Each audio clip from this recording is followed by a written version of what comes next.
Hi everybody, Marilyn here with Cotton and Chocolate, and I'm back with Saturday Sampler Plum Fusion, and this is August already. So we have a lot to do and a lot to talk about, but the first things that I want to talk about are our meeting is August 6th if you come to the shop or pick up your blocks. And so August 6th is also our Long Beach bus show. So I won't be doing those demos in the morning at August 6th, but you can come at noon when the shop opens and come by and pick up your blocks. They'll be ready for you August 6th, so you can do that anytime from noon forward, but we won't be having demos that day. And I actually won't be having any demos in August for this, but I will be doing the demos in September. I'll have one in that early morning slot, and then I'll have one, the September demo in the later slot, and that will all be in the email, okay? And I also, this is zucchini time for a lot of us if you have gardens, and like we do. My Jerry, he's like growing zucchini and tomatoes. So I was going to do this like tomato chocolate like dessert thing, which was a super bad idea. So instead I did zucchini chocolate bread.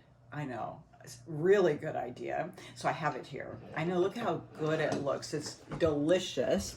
So it's really like, some might call it chocolate zucchini bread or zucchini chocolate bread, like whatever you want to call it that you feel really good about yourself, or like what you want to tell other people that you've had to eat.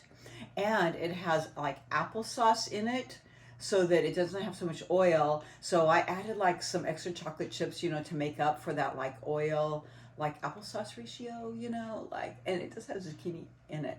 Super, super delicious, like really moist and good. And then Jerry's going to email you the recipe. So if your friend said like, what did you have to eat this morning? I'm like, I had bread. Well, I had zucchini bread and it had applesauce in it. So like it was zucchini and applesauce. So it was healthy. Like you don't have to mention the chocolate. It's like kind of like need to know basis. Oh, might see like you think I've had like champagne.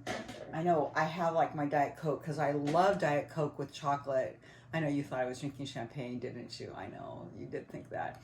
I actually was going to, but I drank it all up before I filmed. I did not, just kidding. Too funny. You won't even know, will you? Maybe you will once we get going.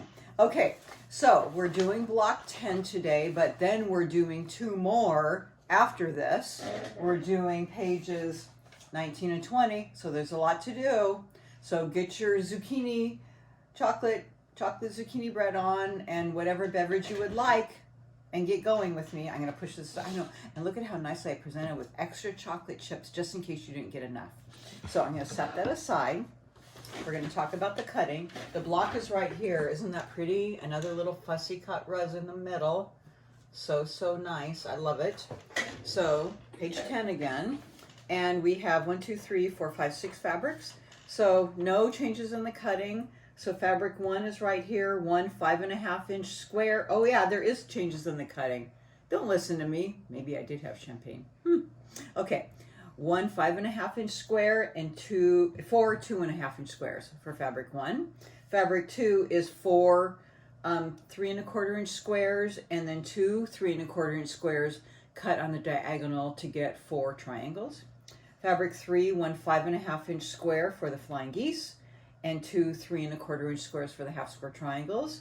Fabric 8, 6 3.25 inch squares, and then 4 3-inch squares. And if you get mixed up, you might want to label those so you don't confuse them when you're doing your piecing. Okay, fabric 11, 4 3-inch squares. Okay, so 3-inch squares, and those are for our flying geese. That's the change, all right, on your 8s and your 11s. And then fabric 12, this is from your stash. You know that, we've been through this a while. This is fussy cut, 1 fussy cut 3 and 3/8 inch square. And that's your rows. Okay, I'll see you back here in a few minutes and we'll go through the piecing.